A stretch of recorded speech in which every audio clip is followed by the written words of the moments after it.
He was born to fight, raised to accept nothing less than victory on the battlefield. He is the great military commander from Carthage, Hannibal. Hannibal's lifelong mission: destroy Rome or die trying. Hannibal battles his way across the frozen Alps, bloodies the ground with tens of thousands of Rome's fiercest warriors, and makes military history on a battlefield where he slaughters 70,000 men in one day. Hannibal is a killer. Hannibal is a conqueror.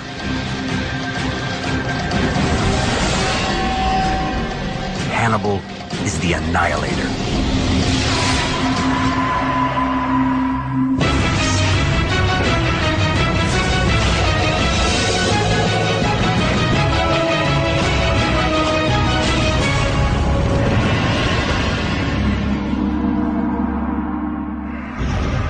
The year 219 BC, the man, Hannibal Barca of Carthage, one of history's greatest and deadliest generals.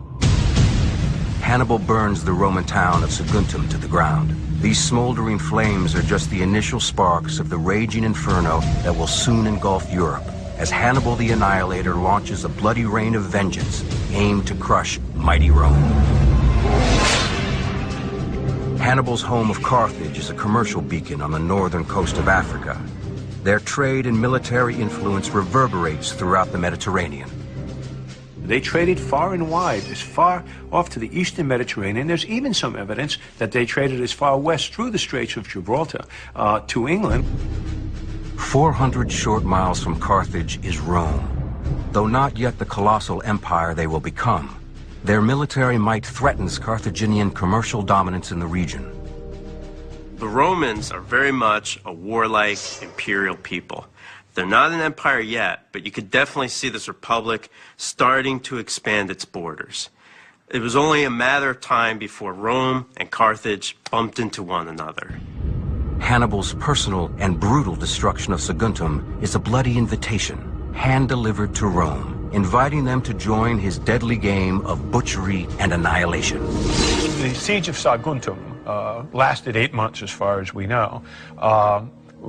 Pretty much lacking in detail from a historical perspective. What we do know, however, is that once the walls were breached and Carthaginian troops went in, they went house to house and hunted down almost all of the Roman families, killed the Roman males, and sold the women and children into slavery.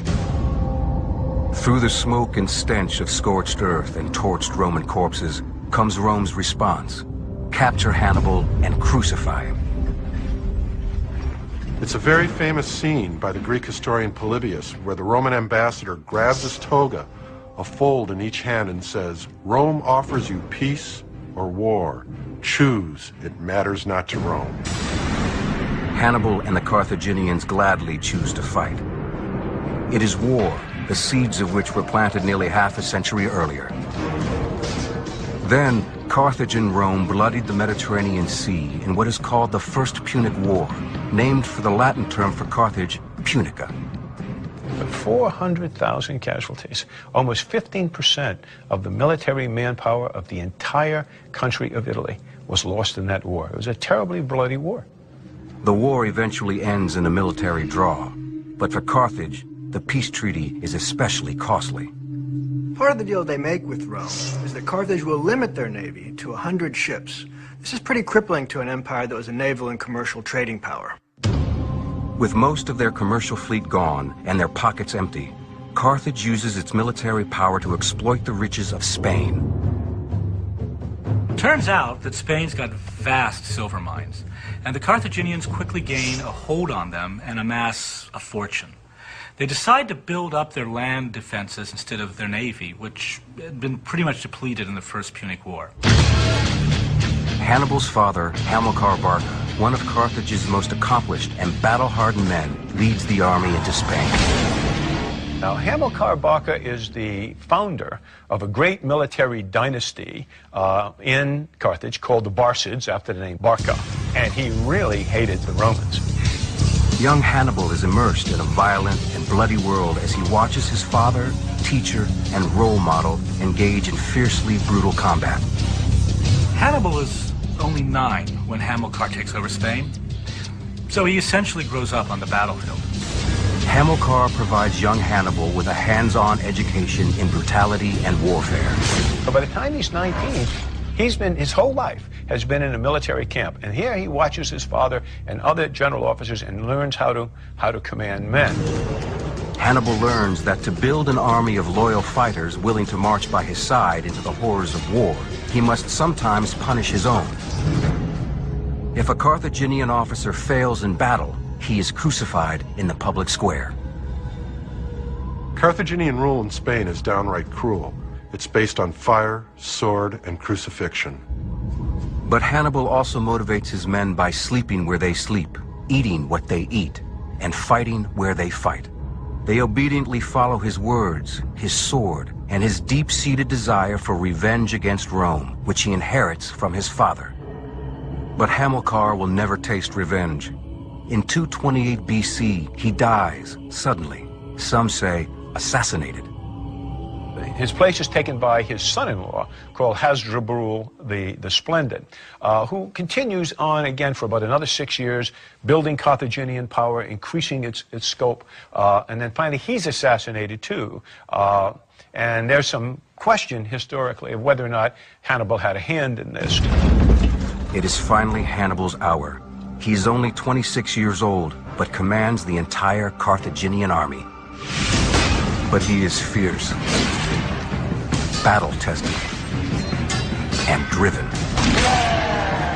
Legend has it that Hamilcar made the young Hannibal swear an oath on the altar of Baal that he would spend his life in opposing and then ultimately destroying Rome. In 219 BC, with his father's hunger for revenge burning inside him, and with Saguntum aflame, Hannibal launches his attack against Rome. The Second Punic War is on.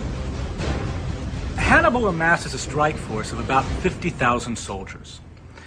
But because he has no navy, he's got to invade Italy by land. Hannibal's on the move. From Spain, he leads his fighting force of about 50,000 north along the Mediterranean coast toward Rome. A grueling 2.5 months later, an exhausted but battle-ready Hannibal reaches the Rhone River. But Hannibal is shocked to discover the Romans had caught wind of the advance and launched a strike force to intercept. The Romans had caught wind of Hannibal's movements in Spain, but instead of heading directly to Spain, they were smart. They looked at a map, figured out where Hannibal was going to march, and tried to block the land route to the Italian peninsula on the coast of the Mediterranean. It is the great military Roman general Publius Cornelius Scipio who leads the attack against Hannibal. Scipio's force, 10,000 men strong, is in Massilia, a Roman ally on the Mediterranean coast. Hannibal's force, 5 times as large, has crossed the Rhone River. Scipio sends 300 of his cavalry up the Rhone to find Hannibal. Hannibal orders 500 cavalry to scout the Roman advance. The 2 reconnaissance units collide. War between Rome and Carthage rages once again. This is a small skirmish between scouting parties. In this particular skirmish, Hannibal's forces take the brunt of the attack and then retreat. Scipio orders his entire force to follow. Hannibal knows Scipio is only a few days' march away, and Scipio is a talented commander. He should be able to give Hannibal a run for his money. But when Scipio arrives at the location where Hannibal's army should be, they're gone. It's as if Hannibal's whole army has vanished into thin air. Scipio forced Hannibal to change his plan. Now, instead of marching along the Mediterranean coast to Rome, Hannibal's attack will come from the north, through the Alps. The reason why Hannibal came by land through Spain and over the Alps was not because it was a great strategic choice. It was in fact a route that was forced upon him by essentially Roman events, by the situation he confronted at the time. Hannibal reaches the Alps in autumn of 218 BC. At this altitude, he and his 50,000 soldiers face freezing temperatures and treacherous ice on a narrow rocky terrain. The men are hungry, their supplies are limited, And he's leading more than just infantry. He's also leading 9,000 cavalry and 37 elephants. All the major armies had a few elephants in them. When the Greeks fought Carthage in one of their little skirmishes, the Carthaginians used to have chariots, and they were driven from the battlefield by the elephants, at which point they said, let's get rid of the chariots and replace them with elephants. And so as a consequence, by the time of the Punic War, Carthage has, in her home, just in her home base, she has 300 trained elephants living in the walls of the city of Carthage. So that's how you get the elephant introduced in warfare. The crossing of the Alps with such a large force is a difficult military feat. For Hannibal and his army, it has horrific consequences. Men freeze, men starve. At one point, a landslide completely blocks their way. It's absolutely hellish. Supplies are even running low, and they're not even to the most difficult part of the crossing yet. Well, they happen upon this Gallic village, where the Gauls offer provisions and supplies. Hannibal accepts the help, but he definitely is suspicious of their motives, because he knows that sometimes the Gauls are friendly and sometimes they are not. Hannibal doesn't fully trust the Gauls, but eventually accepts their help. The Gauls direct Hannibal to a narrow pass which leads to a gorge. Hannibal's original suspicions were right on. The guides suddenly bolt.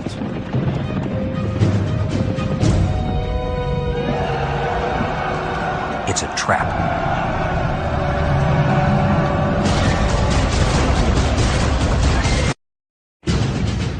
(218 BC), Hannibal leads his Carthaginian army over the treacherous Alps to invade Rome.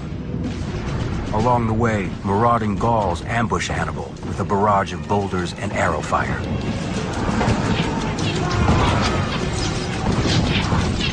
Hannibal encounters different tribes throughout his campaign. They were mainly Gauls. This is a tribal people who lived in what's now modern-day France. They're not a unified people and usually don't ally themselves against a common enemy. So sometimes they'll join his war on Rome, and other times they'll attack him. In this case, the Gauls are out for blood. The gorge turns into a gauntlet of death. Gauls block both ends of the gorge, but Hannibal's troops fight their way out, leaving the butchered enemy in their wake. After some 30 grueling days, Hannibal and his men emerge from the Alps. When they finally arrive on the northern plains of Italy, nearly a third of Hannibal's army has perished. They lose about 18,000 infantry, about a third of the cavalry, which would be maybe 4,000 horse, you know, we arrive with like 27 elephants, you lose a third of the elephants. But Hannibal has always known the crossing would be costly. From the very beginning of the war, he's had a plan to replenish his forces, a plan that relied on his elephants. Part of Hannibal's strategy in crossing the Alps was that he understood that he didn't have enough manpower to fight the Romans. Therefore, he would have to acquire it once he got into Italy. How was he going to do that? He was going to do that by attracting to his standard the Gauls, the Celts and Gauls, who hated the Romans because they've been fighting one another for 500 years, and hopefully as well get some Roman allied states to defect. So the reason for bringing the 37 elephants over the Alps was really to impress, in a political sense, both the Gauls and the allied states that this was a serious army. Hannibal's elephants thunder into northern Italy. They successfully lure Gallic tribes to the Carthaginian side. By November 218 BC, Hannibal's numbers swell to nearly 40,000. Rome answers with 40,000 of its own soldiers to face Hannibal's threat. Both armies are now on a collision course that will rock the ancient world and rewrite military history. The armies of Carthage and Rome couldn't be more different. Hannibal's men are mercenary soldiers from all over the map. Hannibal's army is from different parts of the region, many of them mercenaries, drawn to his legendary leadership in battle. The light infantry are from Libya. These men carry a small round shield and fight with a small sword or javelin. Heavy infantry are warriors from Gaul, men who run into battle naked. intimidating their enemies with their deadly two-handed broadswords. Heavy cavalry is from Spain and Northern Europe. Their weapon of choice is either a bowed sword called a falcata or a deadly longsword. Hannibal's ability to orchestrate these different types of forces in a coordinated attack is what makes him truly a remarkable general. The Roman army is much different than Hannibal's forces. Where the Carthaginians are very diverse, the Romans are quite uniform. Roman soldiers are ablaze in armor. Bronze helmets protect their heads. Chainmail or brass breastplates defend their bodies. Each soldier carries one of history's deadliest throwing spears, the pilum. That long metal rod was made of soft metal with a hook. When it went through the shield, the weight of the wooden body would bend it. You couldn't take the pilum out of the shield. Now the enemy had a choice of fighting with a shield with a spear stuck into it, or what they foolishly did very often is simply throw the shield away. Not a good move against Roman infantry. Slaughter also comes in the form of a straight sword, forged of iron, ideal for up-close and personal combat. Their scutum shield provides almost complete protection from missile attacks. While Hannibal's army is cobbled together, his opponent is a much more cohesive fighting force. The Roman army was a true national army. They all spoke the same language, they all had the same equipment, and they were all trained to the same tactics. But the most significant difference is their style of battle. So you have this Roman force of highly disciplined citizen soldiers equipped and trained to go straight at the enemy against a group of professionals that can hit you in any number of ways. At the Ticinus River, these radically different fighting styles clash in a hurricane of violence. Hannibal's light cavalry surround the Romans, slash at the Roman cavalry, then back off, then re-attack. It's chaos and confusion, not what the Romans are used to. The blood of 2,000 slain Roman soldiers drenches the ground. It is a shocking defeat. The key point about the little skirmish at the Ticinus River was that Publius Scipio was wounded. The Romans replaced Scipio with General Sempronius Longus, a strong leader with an even stronger temper. Sempronius is a hothead.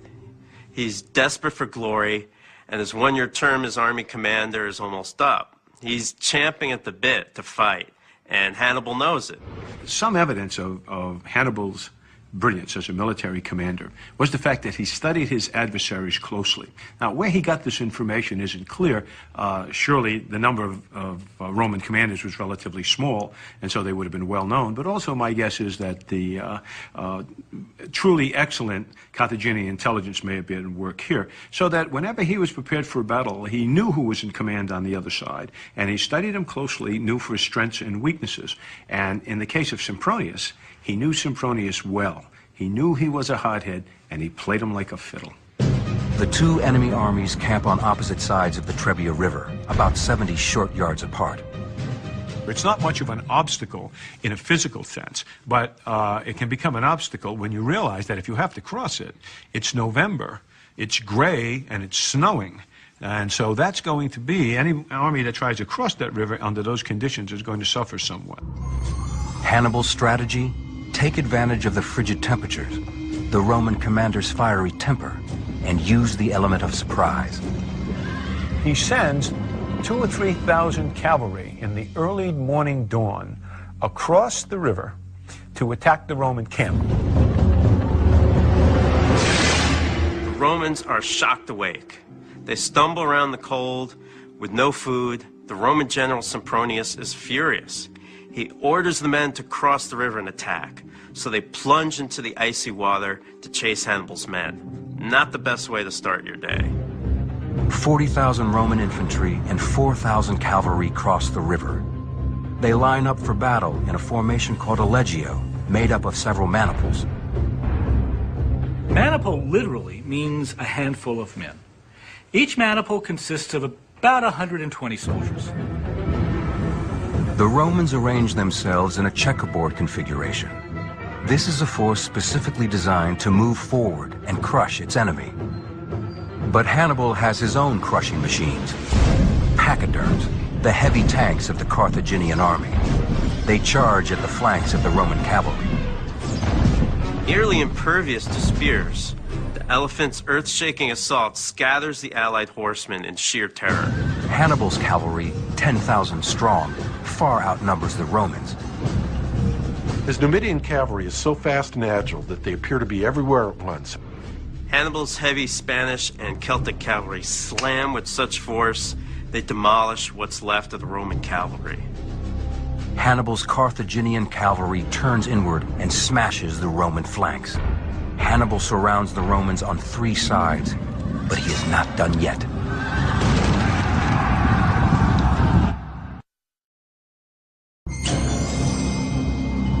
Hannibal has just crossed the Trebia River and has a bloody surprise for the Roman army. Using specially trained horses, Hannibal has successfully hidden cavalry in the tall grass. Trumpet blasts and an elite Carthaginian cavalry force charges from the swamp. The Romans turn around to see 2,000 horses storm up from behind. It must have been absolutely terrifying.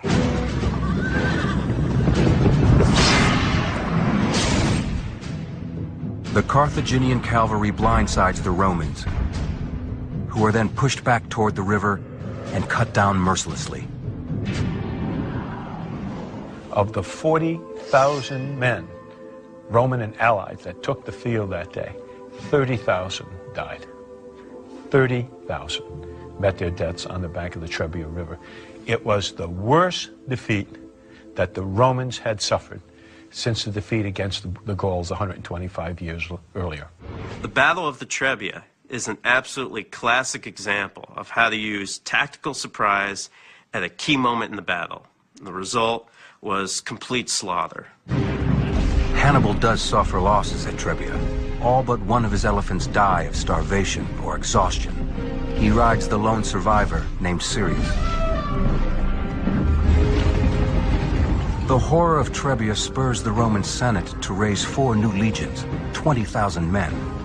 Rome also appoints 2 new consuls to lead the men into battle, Gnaeus Servilius Geminus and Gaius Flaminius. Their target, Hannibal. Their mission, seek and destroy. In the spring of 217 BC, the Romans decide that the best way to block Hannibal's advance southward is to divide their forces. Geminus travels northeast to coastal Ariminus. Flaminius heads northwest to Arretium, but they leave a southern route open through the marshes of the lower Arno River Valley. Now, the Arno marshes were an enormously large, swampy area created by the Arno River. I mean, it's full of muck, insects, snakes. It is a terrible natural barrier, so much so that neither of the Roman commanders blocking the roads on either side thought anyone would be crazy enough to try to march through these marshes. Well, Hannibal is known for doing the unexpected, and don't you know, he tries to penetrate these marshes. The surprise maneuver does prove costly for Hannibal. While riding atop Sirius, his last remaining elephant, Hannibal is supposedly stung in the eye by an insect. He gets infected, and he becomes blind in that eye.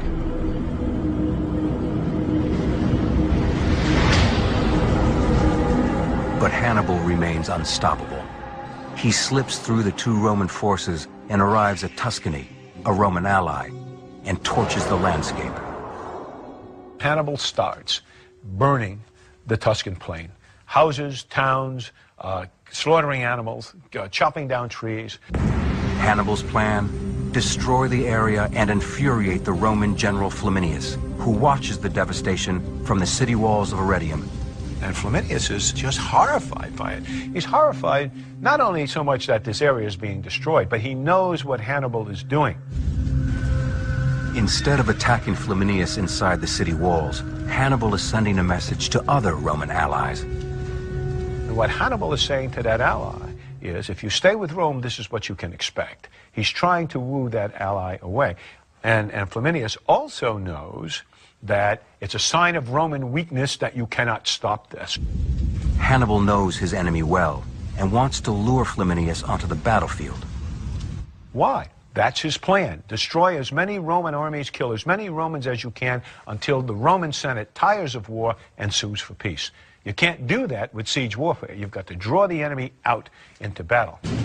Hannibal continues to taunt Flaminius by marching his army right past the walls of Arretium, flaunting his courage and power.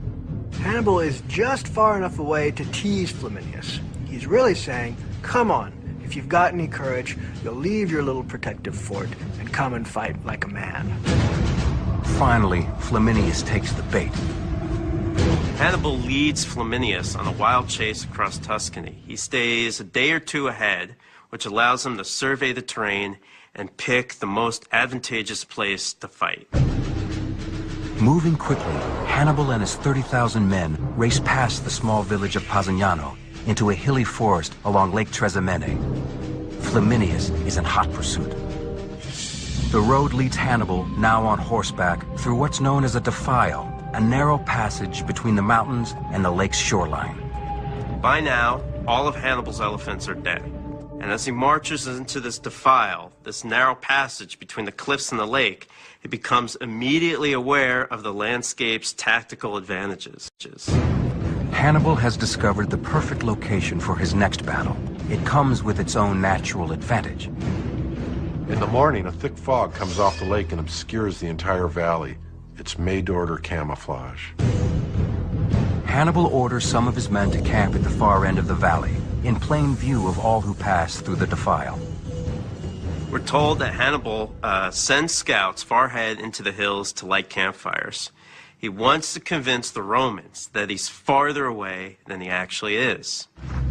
Still chasing Hannibal, Flaminius reaches Pasignano and sends a reconnaissance team into the defile. They come back and it's too narrow. There can't be any possibility of ambush. The next day, around dawn, the Roman army begins to move through the defile.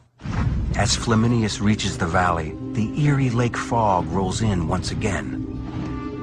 In the distance, Flaminius can see the fires of Hannibal's camp on the hill. Flaminius thinks, I finally got him. I've got Hannibal trapped and it's time to tear him apart. Flaminius orders 6,000 Roman soldiers to rush up the hill and attack Hannibal. The legion double times, gets out there, climbs the hill, and smashes into Hannibal's camp. The Romans hack at Hannibal's rearguard infantry in wild combat. Suddenly, Hannibal's men turn and run, enticing the Roman soldiers to pursue. Hannibal then springs one of the deadliest traps in military history. Hannibal Barca of Carthage is about to spring one of military history's greatest traps. 30,000 Carthaginian infantry and cavalry rise out of the morning fog and smash into the stunned Roman force. The bloodbath begins. The battle rages along the shores of Lake Trasimene in northwest Italy. Hannibal's Spanish and African heavy infantry hit the Roman front. Wild Celtic tribesmen strike at the center. Numidian light cavalry crush the Romans from the rear. The Romans are trapped. And in this terrible, they're in line of march, they're not even set for combat formation, their weapons on out, and they're taken right in the flank by this large army, and it just slaughters them. It slaughters them.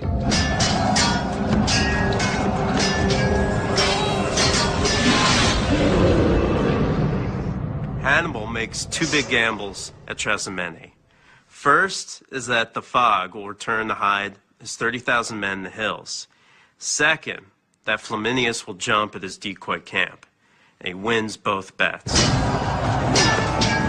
Out of 20,000 men, 15,000 die in about 3 hours, including Flaminius himself. Hannibal's losses, 1,500. That's a kill ratio of 10 to 1. In one of the most successful ambushes in history, another Roman army has been wiped out. At age 27, Hannibal is already a legendary military tactician. In less than 2 years, Hannibal has handed Rome 3 catastrophic defeats. 2,000 men at Ticinus, 30,000 at Trebia, and now 15,000 more at Trasimene. Rome had never seen such a series of defeats in its history. In the face of this defeat, the Roman Senate makes a bold, perhaps desperate decision. They vote to appoint a temporary dictator over the military to put an end to Hannibal's reign of terror. He is Quintus Fabius Maximus. Selecting a dictator is extremely rare in Roman history. They highly value their republic, and so the idea of handing absolute power to one man isn't taken lightly. In fact, the position came with an automatic time limit of 6 months. Fabius raises an army of 90,000 men, the largest yet in Roman history. But he isn't going to use them in direct combat against Hannibal.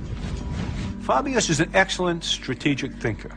He takes one look around, looks at the Roman manpower, naval resources, food resources, the geography, and then compares them with Hannibal's small army, away from home, can't resupply, no navy. He concludes quite correctly that Hannibal can't win, that essentially there's no point to continue to try to defeat Hannibal in the field. And this becomes the famous Fabian strategy.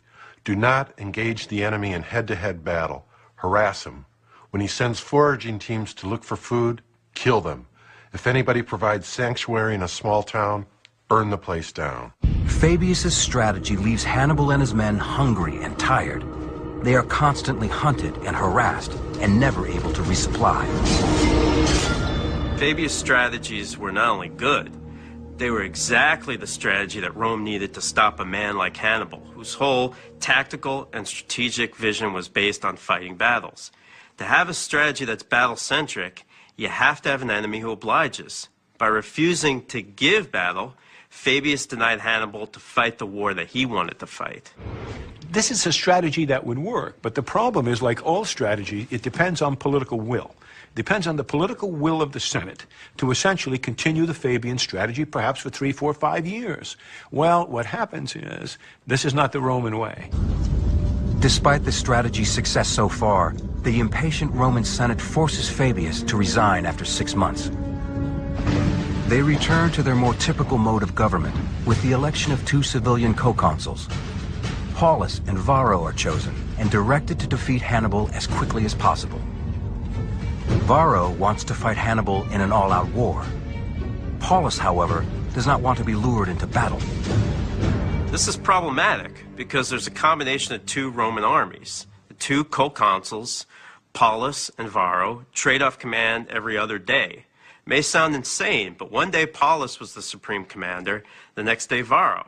Hannibal is well aware of this and knows who he'd rather fight. Hannibal's strength is in face-to-face combat, and he wants to fight Varro's war. Hannibal gathers his intelligence, lies in wait, then sends in a strike team just as Varro takes command. On cue, Varro roars into action and sends a fighting force to meet Hannibal near Cannae, Italy. Varro's colossal army is made up of more than 80,000 Roman and allied foot soldiers and 6,000 cavalry. It is the most massive Roman fighting force ever to take the field at one time. Varro arranges his soldiers in a typical Roman maniple formation, but adds a new twist to the old formula. What they do is they pack themselves a little tighter than before so that the front is shorter, but the depth is thicker. Only 300 feet away, Hannibal deploys his own infantry force of 35,000, but in a unique configuration, never before used on any Western battlefield. Normally, an infantry line would be deployed straight. He deploys it in a concave bow, with the belly of the bow facing closest to the Roman lines in a kind of semicircle. Hannibal himself leads the infantry force from the middle of the line. The Battle of Annihilation begins.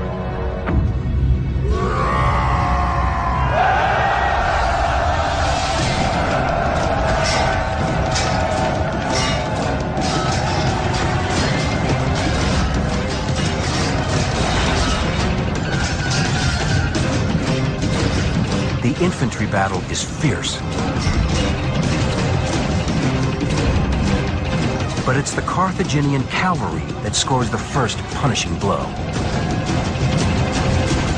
Heavy cavalry smashes into the Roman cavalry with such incredible force that it shatters it. I mean, between the dead and the wounded and the dead horses, the rest just take flight. Trying to outrun this tidal wave of death, the Romans are chopped down in full stride. It is the beginning of one of the greatest battles of all time.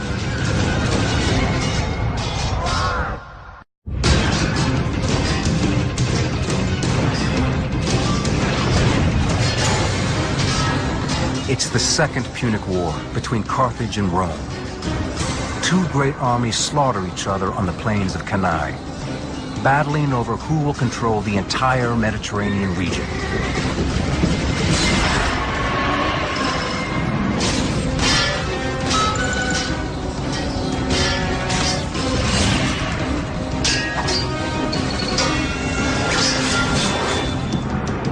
Hannibal has configured his army in a unique semicircle. On the flanks, the Carthaginian cavalry commander detaches part of his force to help the Numidian light cavalry on the opposite side of the battlefield. With a nearly 4-to-1 advantage, the Carthaginian cavalry makes short work of the Roman cavalry on the flanks. In the center, the Roman infantry drives Hannibal back. But it's a ruse. Hannibal is giving ground on purpose. And this is why Hannibal originally assembled his men in a semicircle. He knew that the center would give ground, and he knew his flanks would hold. Slowly the center collapses, and the Romans would think they're winning and commit more troops in the center. The original bow shape of the Carthaginian line now resembles a V. As Hannibal's infantry flexes inward, the Roman units are drawn deeper and deeper into a V-shaped line. And as they go further, they get completely packed together. Pressed into this V, the Roman infantry can only move in one direction, straight ahead. Livy, one of the Roman historians, tells us the pressure was so great that Roman soldiers' arms were forced against their bodies. They could not lift their swords.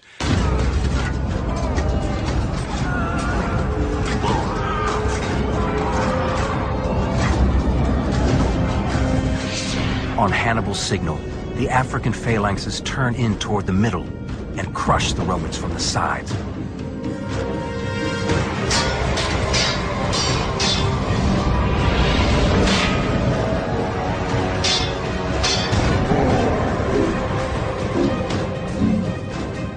Hannibal blocks in front.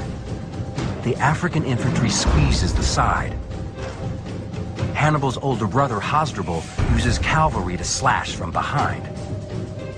The Romans are jammed into a kill box. Hasdrubal the Brilliant now rides around in back of the Romans, hits them in the rear. This is the famous double envelopment. It had never been done in the history of warfare before. Never. And it's a brilliant maneuver. What Hannibal realized is that while the Roman army is nearly unstoppable as it attacks straight ahead, its mandibles can only move forward and back. They cannot turn and they cannot envelop. And if you know exactly how your enemy is going to fight, it's not that hard to figure out how to defeat it.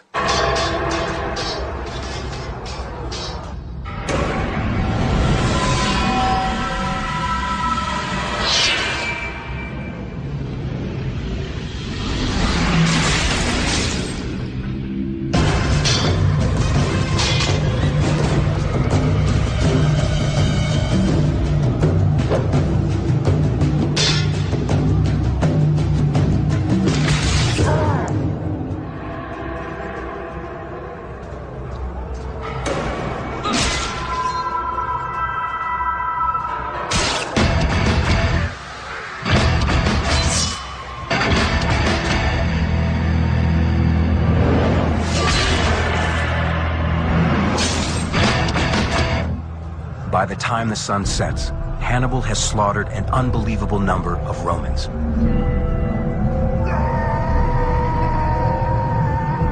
The Battle of Cannae was so full of death that it gave rise to a new term in military terminology. It's called the Battle of Annihilation. The Battle of Annihilation. The enemy wasn't defeated, it was annihilated. Cannae ranks as one of the deadliest and most brutal battles in history. More than 70,000 Romans are butchered in a single day. 70,000 dead, killed in an area only twice the size of Central Park. Ask yourself, this is an age before mechanical weapons. How long does it take to kill 70,000 human beings with swords and spears, one at a time? The answer seems to be about 6 hours. Hannibal is on the verge of realizing his dream of Rome's destruction. But the victory at Cannae will actually mark the end of Hannibal's military success on the Italian peninsula.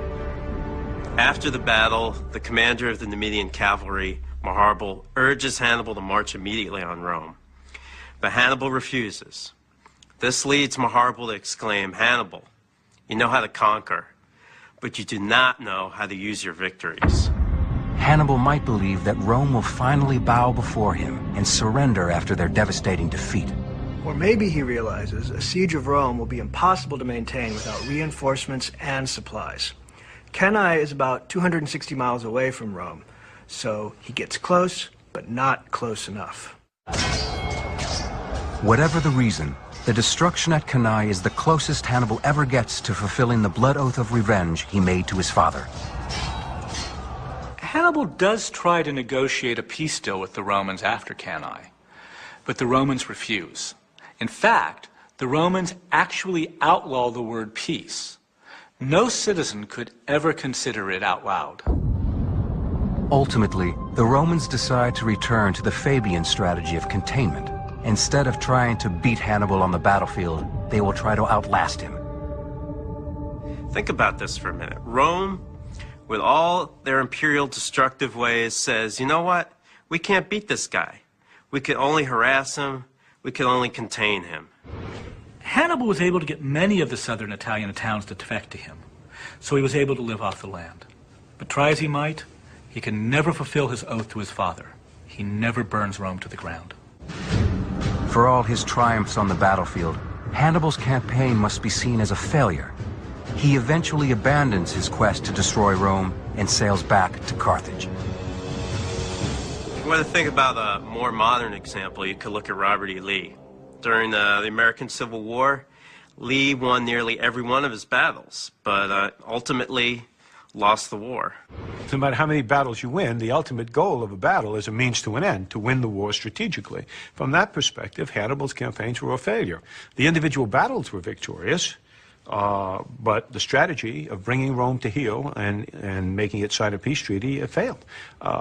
You don't get any points in warfare for trying. The greatest irony of Hannibal's invasion is that it sets in motion the events that will turn the Republic of Rome into an empire that will conquer the ancient world.